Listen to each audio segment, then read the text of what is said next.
Hello, Chicago. A very happy Monday evening to you here. We've got first place teams all over the place. The White Sox are sitting on top of the American League Central. The Cubs are sitting in first place in the National League Central. And oh yeah, by the way, I know maybe it didn't feel like it, but the Bears did win that game yesterday, and they are tied for first place in the NFC North. You found your way into Chi-Town Weekly here on IE Sports Radio, your direct feed for all that is sports. As always, I am your host, Adam Karnick. Got a good show lined up for you tonight. Going to be very, very football heavy. I want to look back at that game that they played yesterday against the Giants. The good, the not so good, the really bad, but also to kind of take a deep breath and take a step back and look at what they are, where they are at this point in the season, and how the NFL is just so different from all the other sports. Kind of hopefully bring some people back from the ledge a little bit about the Bears. Also want to get into all the nitty-gritty contract stuff that's been going on the last week. Allen Robinson not happy with his contract situation, and then they turn around and extend Tariq Cohen. And while those are two different things, the optics kind of look weird with all of that, so I want to get into that a little bit. And then let's talk a little bit of baseball before we get out of here, and maybe do a Monday Night Football preview for you. This is Chi-Town Weekly here on IE Sports Radio. Hop on, everybody, kick back, let's go.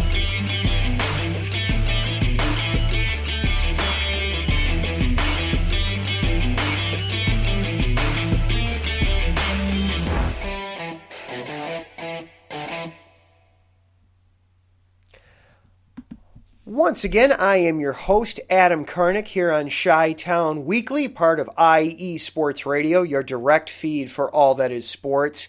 Thank you so much for taking time out of your Monday night. If you're listening live, hop on into the chat there on Spreaker. I can see you. We can talk back and forth, have a little bit of fun that way.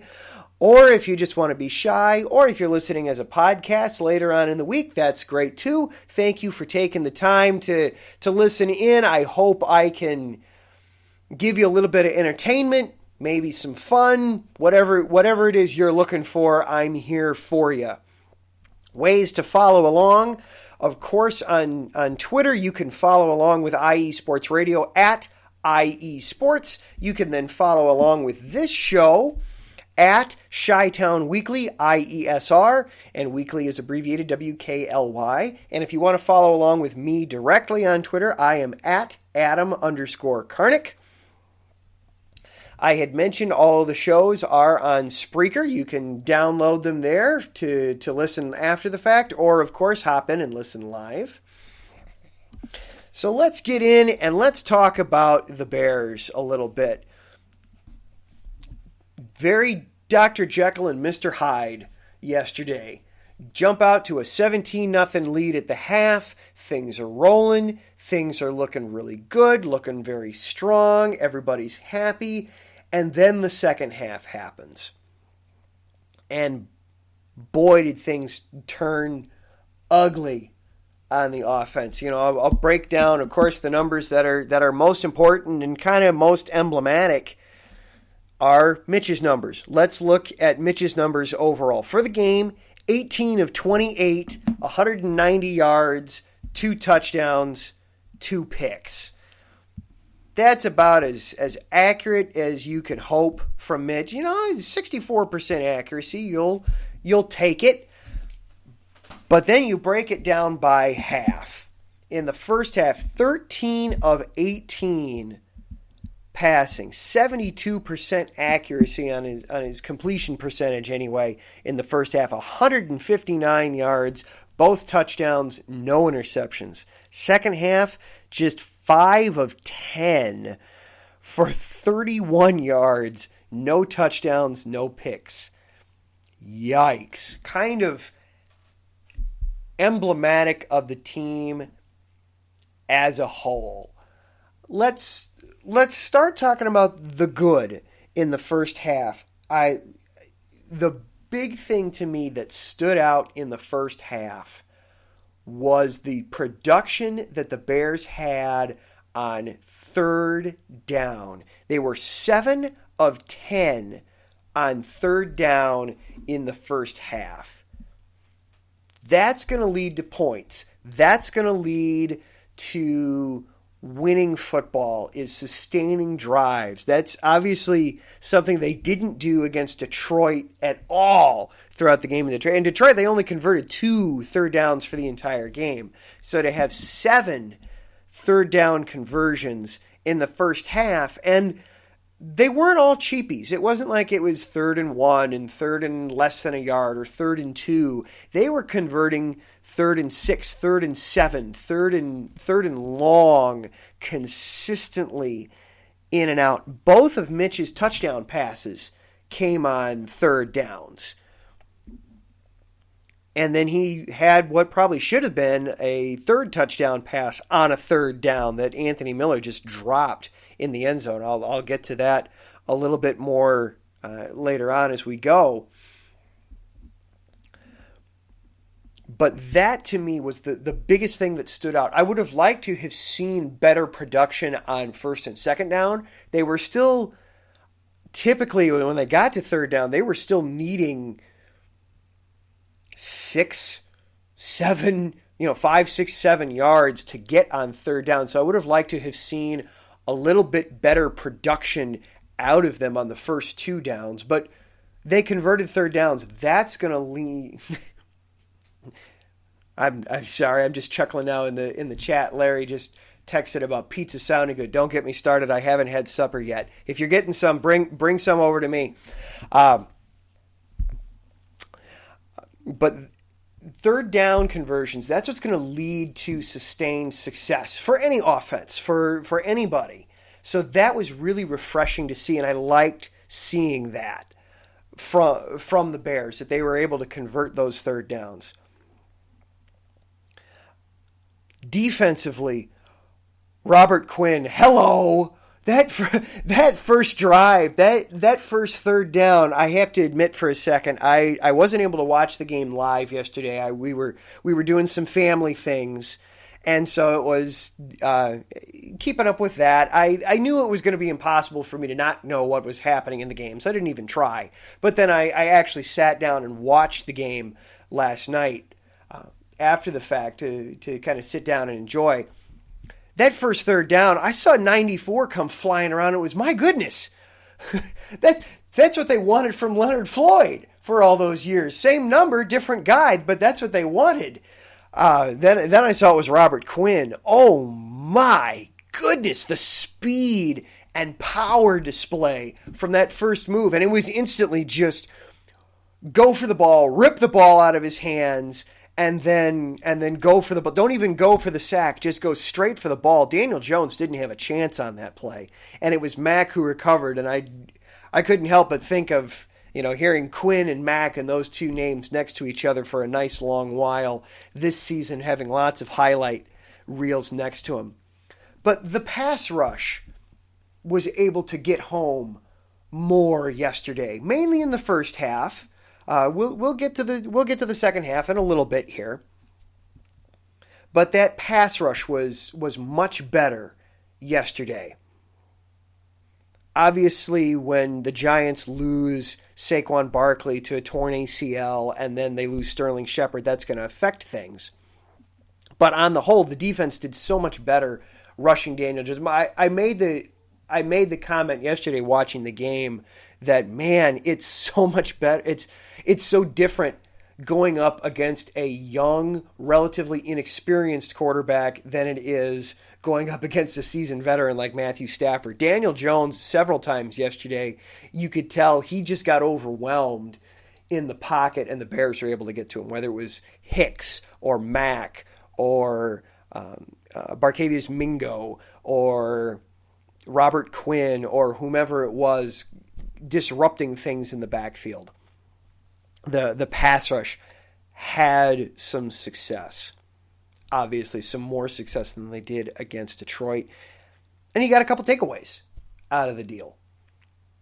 I would have liked to have seen points out of those takeaways. The Bears only got 3 points off of the 2 takeaways from the Giants yesterday. The one was the first one, the fumble forced by Quinn. The Bears start at the 20-yard line of the Giants and 3 and out and have to settle for a field goal. You'd like to convert that into points, but unfortunately, that falls squarely on Anthony Miller's shoulders. Mitch put up one of his best thrown balls all day, and right through the arms of Anthony Miller. That's one you got to have if you're Miller. You gotta make that catch. I know he's made some bones about not always being on the same page with Trubisky. Well, that one's squarely on Miller there. You got to make that catch. The first drive, though, Mitch, I made the observation throughout the game yesterday that you can very clearly and easily tell when Mitch is feeling confident. His entire body changed. The physical way he throws the ball changes when he's feeling confident. There's just more deliberation in his step. It's not necessarily a bigger step, but it's very deliberate and it's with a purpose and it's where it's supposed to be. And then the ball just gets driven through to the receiver with a bit more pop, a bit more zip, and a lot more accuracy when he's feeling it.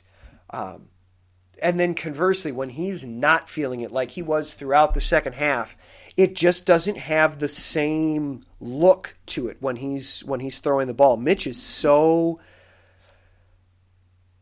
reliant on his confidence. If his confidence is down, the results are going to be down. The opening drive, though, he had the moxie. He had the swagger. He had the mojo working. That touchdown pass to Montgomery, that was pretty special. That was pretty cool. You saw a little bit of everything on that play. He recognized, all right, nobody's open immediately. Kind of keep the play alive. Move to your right. Oh, they've got a spy on me? All right, well, I'm gonna try to juke you. Force that linebacker to come up. And oh, by the way, then there's Montgomery right behind you, and all I have to do is loft the ball right over you and then trust my guy to go make a play once he's got the ball. And Montgomery, excellent vision, excellent awareness once he caught the pass. I saw somebody compare it to Cutler to Forte. Not quite on the same level yet, but Montgomery clearly had some good vision on that play and turned into a good score. Now the ugly. That entire second half was really disjointed. The 95-yard touchdown drive given up by the defense, you can't have that. You can't be giving up plays like that. The first interception thrown by Mitch, yikes. That was a very tight window. I counted 4 defenders in the immediate vicinity of that ball, and he tried to force it into Allen Robinson. Could Robinson have done a little bit more to try to ensure that either he made the catch or that it got broken up? Maybe, but there were better options on that play.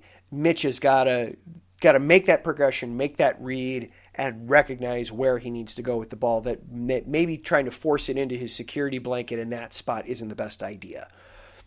The second interception, could Mitch have done more on that throw? The second interception came in the fourth quarter, and it was a kind of an answer kind of a drive. You were hoping to see the Bears drive down, and all right, the Giants just had a big, long 95-yard drive for a touchdown and suddenly turn this into a game. You'd like to see the Bears answer, and it looked like for a little bit that they were going to. And then on that throw, Mitch finally gets some man coverage. He loves throwing against man. Robinson's one-on-one against the sideline. He puts up a ball that's just supposed to be a 50-50 ball for Allen Robinson. Could Mitch have done more on that throw? Yes, he could have made it a little bit higher so that Robinson has an easier time hauling it in and keeping it away from the defender. But ultimately, That was an amazing play by Bradbury, the corner for New York. Give credit where credit is due on that second interception. Bradbury made a heck of a play to, without looking, recognize that the ball was coming, recognize Robinson's body language told him, okay, the ball's coming. Wait till Robinson had it and then just go in and rip the ball out. That's a terrific play by a corner. I have a hard time getting on Mitch's case over that play simply because I feel like that takes away from what Bradbury did. Bradbury earned that interception. So I'm willing to cut Mitch some slack on that throw. So what to make of the Bears? It's interesting. After winning last week, there was a lot of, wow, the Bears came back. Maybe there's something to this team. Maybe they've got a little something. Maybe we're going to see something from this team. Enthusiasm was kind of up. And now this week, they win, and the offense looked great in the first half, put up 17 points in the first half, but yet the feeling you get is, oh man, this team's bad. This team's got nothing. They're a horrible 2-0 team. They're awful. They should be 0-2. Oh, woe is us. Everybody should get fired. Da, da, da, da, da, da. All of the woe is us kind of gnashing of teeth going on in Chicago. I want to pump the brakes. Part of me as a sports guy, I try to zig when everybody else is zagging. Part of that is just because in some ways it creates more compelling radio. If we're all in agreement, then there's not much to talk about. There's not much conversation to be had. But on the other hand, along with that too, I think it's very easy to overreact to the way a game ends. We were left with a very bitter taste in our mouths the way that game ended. The offense was very poor in the second half. The defense gave up a bunch of drives, nearly lost the game at the end. That's just a yuck way to watch a game end. It's kind of like, I'm not a coffee drinker, but and the reason for that is whenever I taste coffee, whatever flavors or creamers or additives that somebody has put in there, eventually that taste leaves my palate and I'm left with this overwhelming sensation of burned water. And that taste ruins the rest of it for me. It's kind of the same thing with this football game, where we were left with this very underwhelming yuck kind of escaping with a win, and it was because you survived as opposed to you came back. And so you're left thinking that, oh, this team isn't very good. We're 2 games into the season. There was no preseason, and the players did not have anything even close to their normal off-season activities. You didn't have organized team activities in July. You didn't have mini camps. You had very limited practicing and tackling in training camp proper. These guys are, in a way, they're still kind of getting into shape. Another reason to not overreact, the Bears coaches know that there's a world of difference between them and 2-0 and, say, for example, the Packers at 2-0. That they're not at the same level. Nagy even said after the game, we're not there yet. They know they've got things to work on. They're going to keep working on these things. Is this a flawed team? Absolutely. They know they're flawed. So they're going to work on that. They're going to try and react to that. Another thing to keep in mind, the NFL so much more different than the other sports that we watch, like baseball or hockey or basketball, where you're on multiple times a week. Baseball's on every single day. Basketball, you play 3, maybe even 4 times a week. Hockey, same thing. Soccer, you play a couple times a week. Football, the NFL really is 16 one-week seasons spread out over a 17-week period. It is all about what do you have to do to win this one game. You're not necessarily worried about what did we do last week?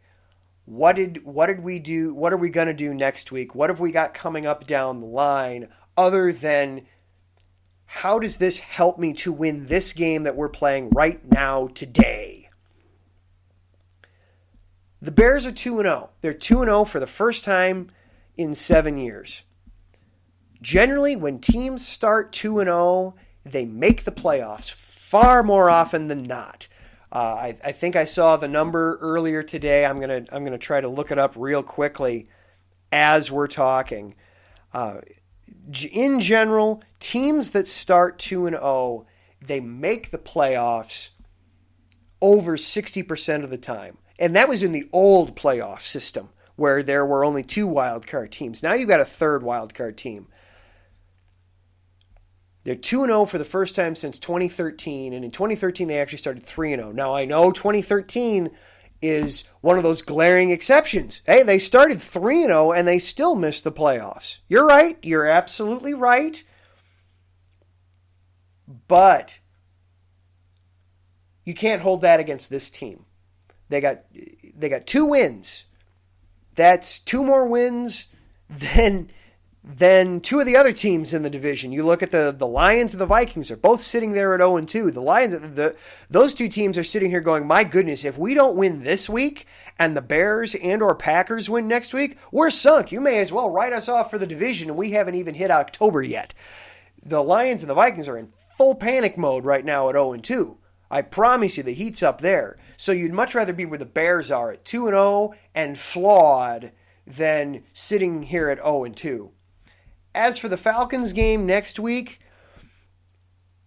yeah, the Falcons are going to be tough. Going into Atlanta is not going to be necessarily easy.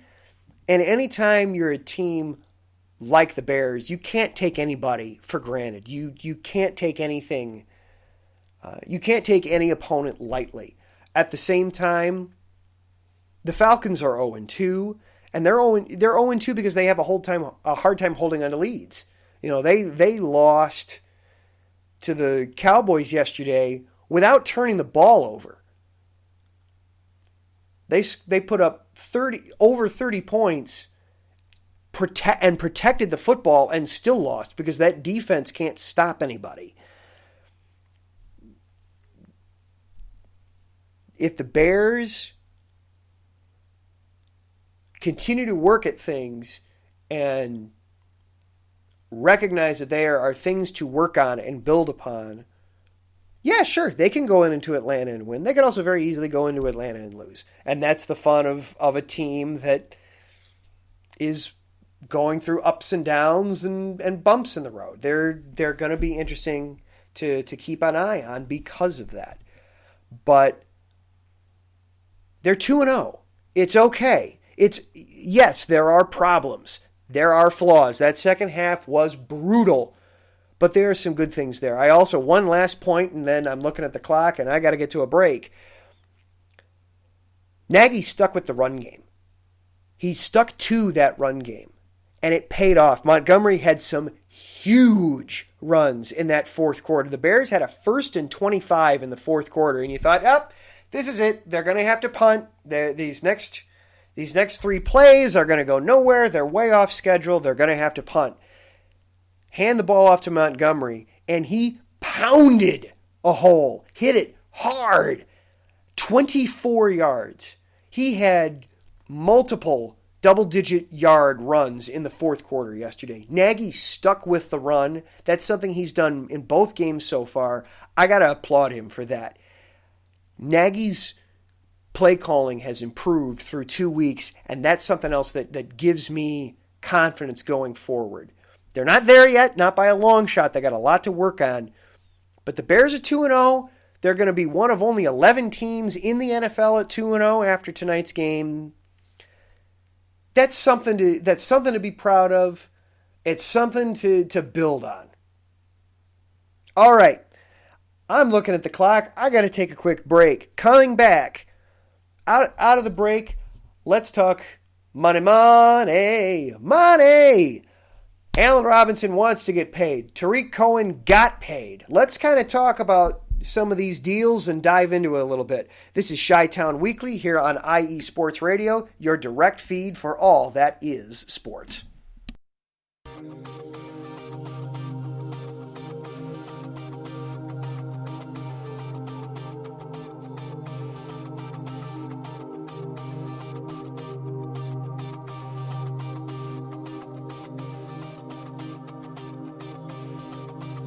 Welcome in to the Neutral Zone. I'm your host, Robert Kavanaugh, and you're listening to IE Sports Radio.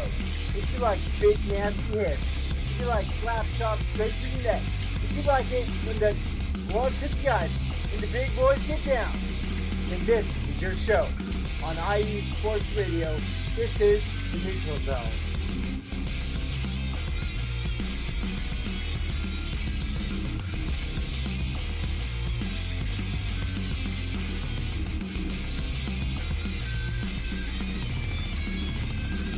May our shots on goal always be true and straight to the net. If they are not, may they be followed up, redirected, or change collected.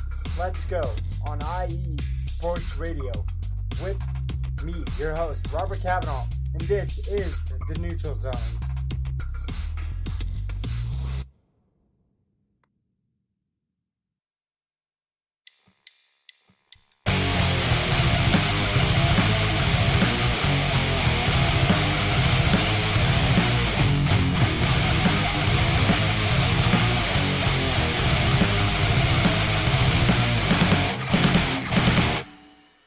College football, and do you want to hear a college football show dedicated to all that is college football, including junior college and the CCCAA and the NJCAA, the NAIA, and the NCAA, including Division III, Division II, Division I AA in the FCS, and Division I Single A in the FBS? Well then look no further.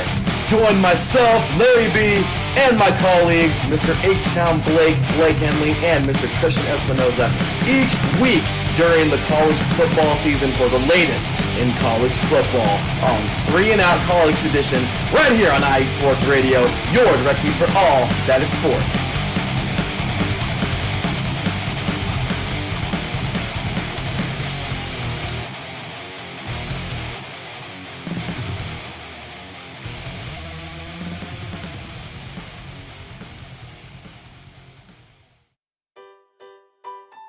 Hi everybody, it's Calvin here from USRN, here to give you an important message.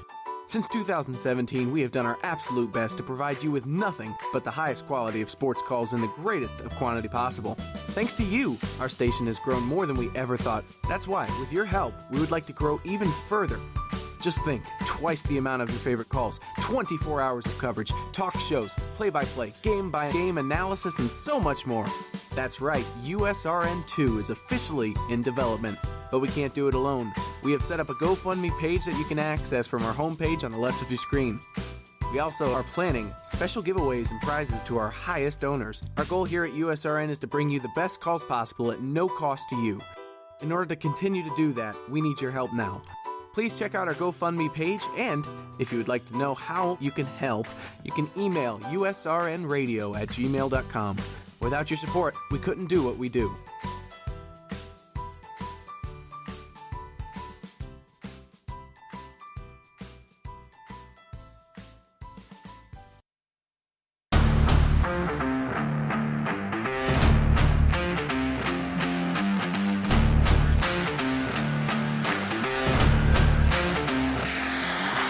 What's good, fight fans? It's your boy, Marcus Los Rate, here to give you what you want, here to give you what you need. Yeah, man. Yeah. I'm coming to you live, straight from your mama's basement with a crispy, awesome white tea. They're coming to you live every Tuesday at 10 p.m. Eastern Standard Time. Powered by IE Sports Radio, your direct feed for all that is sports.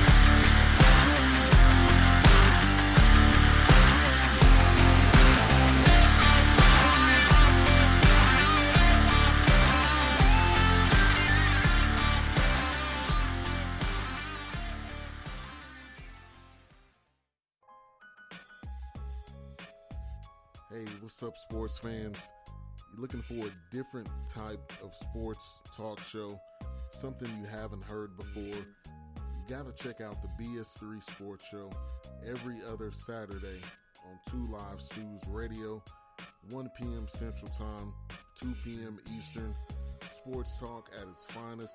Always have great guests, playing some good hip-hop. You don't want to miss it. Make sure to tune in to the BS3 Sports Show every other Saturday at 1 p.m. Central Time, 2 p.m. Eastern.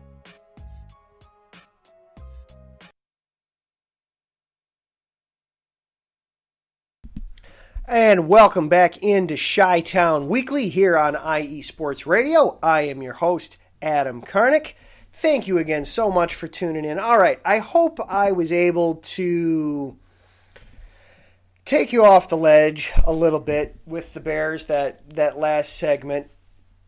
They're 2-0. Be happy. It's okay. Yes, they're not perfect. We know they're not perfect. In the NFL, you don't have to be perfect every single game. You just have to be better than the team across from you that week. That's your only assignment. So there was a lot of talk last week with Allen Robinson and his contract situation. Allen Robinson's in the final year of his deal. It was a 3-year deal that he signed. It's got him $14 million this year is what he's making. It was $42 million total. If you're not familiar with the site overthecap.com, check it out. It's an awesome website, especially if you're a football nerd like myself and really like to dive into the numbers. They do an awesome job of breaking down who's making what, how much of it is guaranteed, and if a player gets cut, what does that do to a team's salary, and all kinds of... It's glorious and wonderful, and I can get lost for hours staring at the numbers. It's beautiful. Anyway, focus, back on track. So Allen Robinson, in the last year of his deal, he's wanting to get paid. He has produced incredibly well for the Bears. He has been everything they could have asked for and more. He has been a number one wide receiver. He has been Mitch's security blanket. He has been the number one guy. He has been the guy that everybody's got to pay attention to, that when defenses are drawing up their game plan, it's all right. You got to know where 12 is. You've got to pay attention to where 12 is on the field, because you know he's going to get his touches. He's going to get the ball thrown his way. Always when a player's in the last year of his deal, he wants to know where am I sitting? Where am I with you guys? Am I in your long-term plans or not? And a lot of people were expecting him to get an extension this offseason. And it was very surprising, myself included. I figured, it's coming. It's coming. They're working it out. They're just hashing out the details. They're working on some of the finer points. And these are contracts. These are big, long things. It takes time, a lot of finite details. Agents are lawyers. Everybody's wanting to make sure all the I's are dotted and the T's are crossed. But it's going to happen. It's going to happen. And then it never did. And then there was Ryan Pace. He always saves a deal for Labor Day weekend. He always saves a surprise deal for Labor Day weekend. Surely it's Allen Robinson, right? And then Labor Day weekend comes and goes, and there's no Allen Robinson deal. And it's, what's going on? And then Robinson goes and scrubs the Bears off of all his social accounts, off of his Instagram, off of his Twitter, and he's a guy that likes to spend time on Twitter. He likes to put his thoughts and feelings out there for you to digest on Twitter. And he rubs it all away.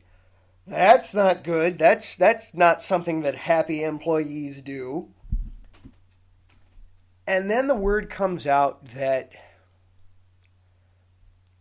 what he's looking for and what the Bears are willing to offer him are not that far apart in NFL parlance. The word came out, and it's unnamed sources, but let's be honest, this has got to be coming from his agent, that he's looking for, the neighborhood of $18 million a season. And the Bears are looking to pay him more of like $15 or $16 million a season. So let's look just who is making $18 million a year right now as a wide receiver. A.J. Green for the Cincinnati Bengals is making just over $18 million this year. He's making $18.1 million. Would you say that Allen Robinson is better than A.J. Green? I think so. My hand's in the air. Allen Robinson is better than A.J. Green. Tyreek Hill of the Chiefs, he's making an average of $18 million a year right now. All right, that's somebody who's kind of important to that Chiefs offense. Yeah, okay. Odell Beckham for the Browns is making an average of $18 million a year right now. I'd say Robinson is better than Odell Beckham. Yeah, that's not out of line to be paying him that. That's a very, very reasonable rate. I was worried at first when it was going to come out that he was going to be asking for something like $25 million a year, which wasn't going to be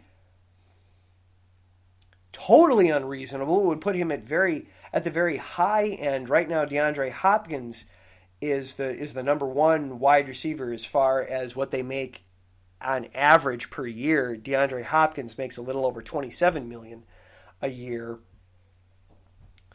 But you get into that, Michael Thomas, Amari Cooper, Keenan Allen, guys who are making, right around $20 million a year. That seems like probably what was going to be it. And then he comes out and says, I'm only looking for 18. Ryan Pace, what are you waiting for? Sign the man.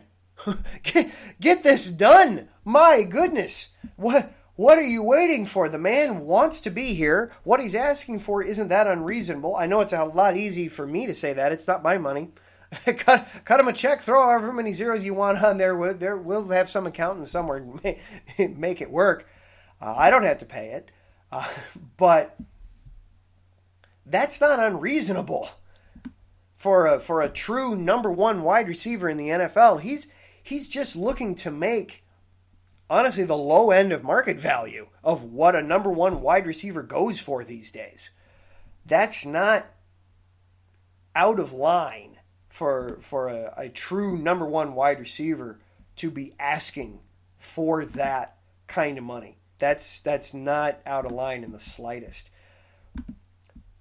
Part of what I think is causing some hesitancy for the Bears, and I don't like it, but I think part of what's causing some hesitancy for them is you look ahead at 2021,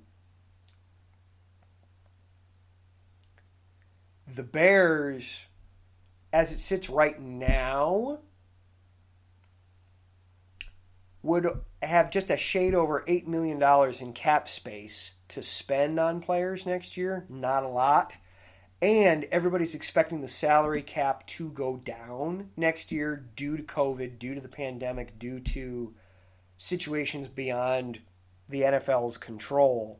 They're expecting the cap to actually go down for the first time, and I couldn't tell you how long. But at the same time, there's moves you can make to free up some cash. And Allen Robinson is a guy that you want to free up cash for. He's somebody that you want to keep happy. I also liked that Nagy came out last week and he told us he had a conversation with Allen Robinson, and it seemed like it actually went really well between them. That it was, look, we talked about it. Robinson kind of aired his dirty laundry. He aired his grievances, his frustrations with the organization, and Nagy listened, and then Nagy gave him advice, and Robinson listened. And it was a very productive conversation. It wasn't just, well, I'm the coach, you need to take care of this during the offseason, and you know, this is now the season. You got to, your butt's got to be out there on the practice field because I'm the coach and I need you for the game this week. Rah, rah, rah. Nagy showed that, no, one of my guys has an issue. How can I help him get over this issue at least long enough to get him out onto the field for this week? You know, Nagy can't make Ryan Pace come up with a deal for him and make the money. He also can't make Allen Robinson play, you know, put it aside and still play. But Nagy did a great job of listening to one of his guys and just being there for him. And that seemed like it worked. So kudos to Nagy for that. And then you have the strange optics then of this back and forth of we don't think we've got the money for Robinson necessarily. We don't have the money for Allen, but then we've got the money for Tarik Cohen, and Tarik Cohen then gets an extension that got announced just before the game on Sunday. It's a 3-year, $17.25 million deal, so just under $6 million a year. It could be worth to just over $6 million a year. Where does that put him in line with other running backs on an average salary? Well, let's just assume for sake of argument that he makes that he hits his incentives and he gets the $6 million a year annually. That's going to put him in line with guys like Kareem Hunt of the Browns and Austin Eckler of the Chargers. Okay, those are decent comps.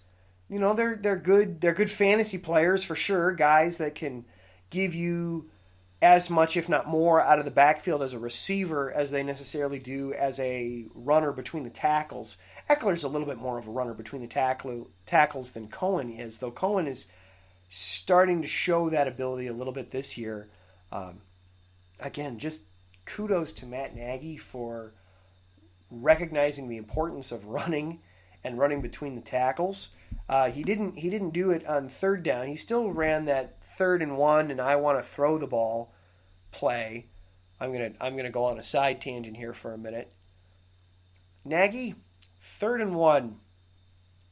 Please line up, hand the ball to the running back, and just go get the yard. You don't need to be cute. You don't need to be goofy. You don't need to run a trick play. It's 3rd and 1. Just go get the yard.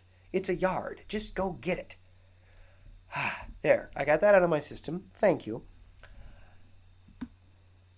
So, you know, it's a fine contract for the player that Cohen is.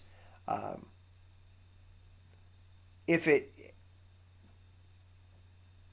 hits the bottom end, he's making a little less than Kareem Hunt, a little bit more than Todd Gurley. Okay, you know, that's a fine deal. That's a fine deal for him. The optics, though, make it look like the Bears are preferring one guy over the other, and that's simply not the case. Cohen's deal was probably a little bit easier to get done because it was less money. Robinson's deal is going to take more time because it's more money, and it's a more important player. Would the Bears have survived letting Cohen walk? Yeah, probably. Scatbacks are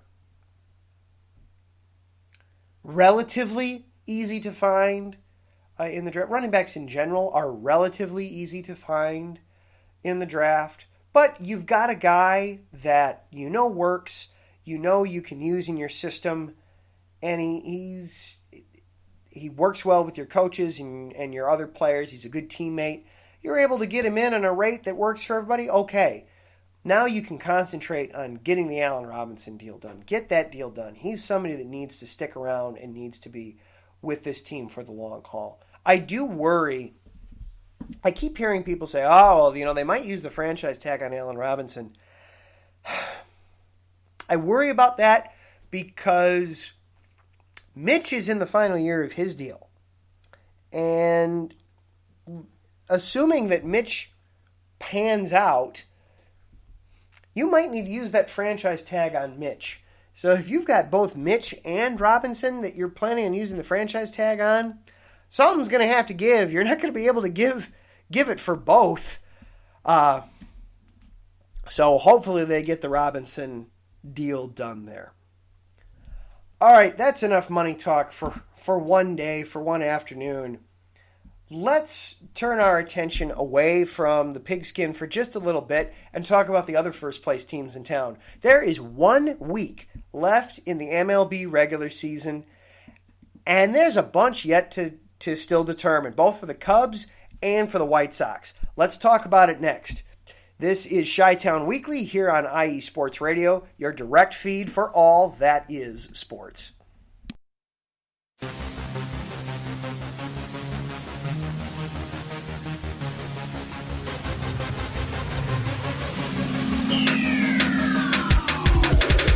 What's up, everybody? This is Taryn Rodriguez.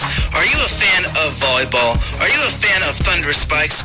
Then I have the show for you, Set Point, where I cover NCAA men's and women's volleyball, high school boys and girls volleyball, beach volleyball, and even professional volleyball. Catch the action every week here on IE Sports Radio, your direct feed for all that is sports.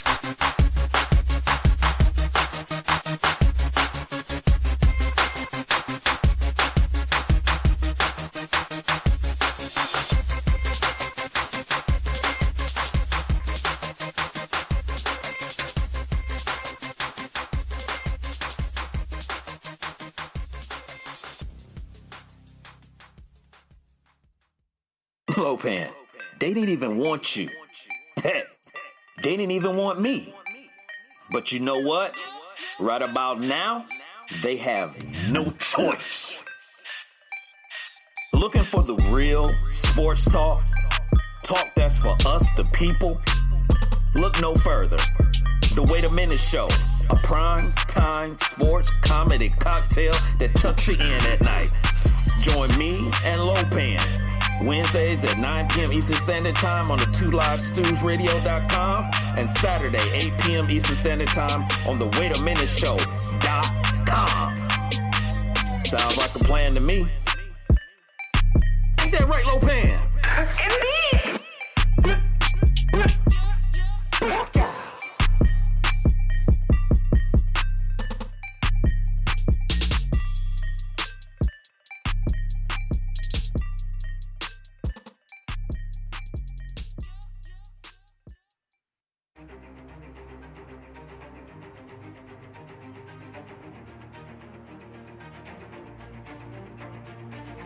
Hey USRN fans, do you have a product or company you're trying to promote? Look no further. USRN is teaming up with small local businesses trying to establish themselves via online promotion. Let us know if you're interested. Email us at usrnradio@gmail.com to learn more.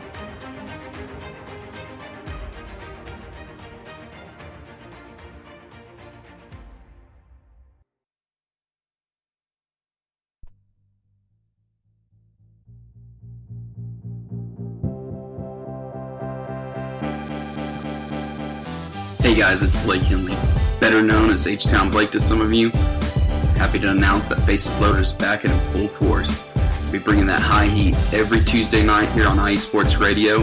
So come home, get ready, dig into that batter's box, and see if you can chase that high heat, baby. So we'll be coming to you live with all the stats, all the rundowns, all the division rivalries, and every team that's going to make the playoff push to get to that one and only October and get to the pinnacle of what baseball is, to hoist that Commissioner's Trophy when it's all said and done.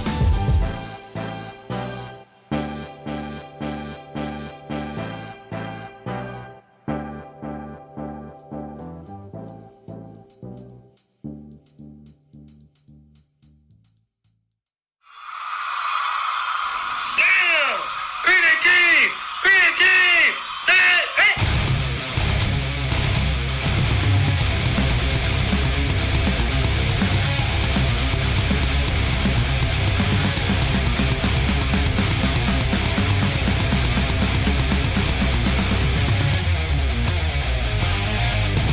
What's going on, football fans? This is me, your boy Larry B, inviting you to join myself, Colin Reynolds, Mike Pat, and John Felipe for one of the most electrifying football shows you have ever heard.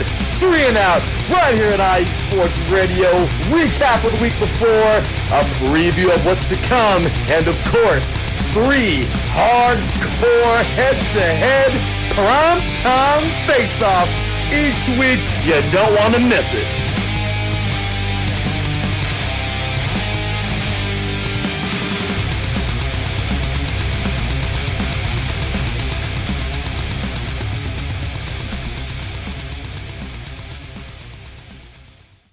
And welcome back into Chi-Town Weekly here on IE Sports Radio, your direct feed for all that is sports. One more segment here for you tonight before we get out of here. We have talked a lot of football so far tonight. Let's talk some baseball. Let's get into the diamond a little bit. One more week to go in the regular season. Cubs and White Sox, they're both sitting atop their divisions. That feels kind of cool. I feel a lot more comfortable about the Sox as a whole than I do about the Cubs right now. You look at the Sox, 34-19 coming into play. They're playing right now tonight. They're currently ahead, but two-game lead on the Twins. Taking a look at their final week right now that they're going through. They've got 3 games in Cleveland and then 3 games against the Cubs to wrap up the season. If they take 2 of those 3 in Cleveland, I feel pretty good about their chances to hold on to the division. I like the Sox overall to hang on to the division. I guess I shouldn't say I'd be shocked if they don't. The Twins are a good team. They're right there behind them.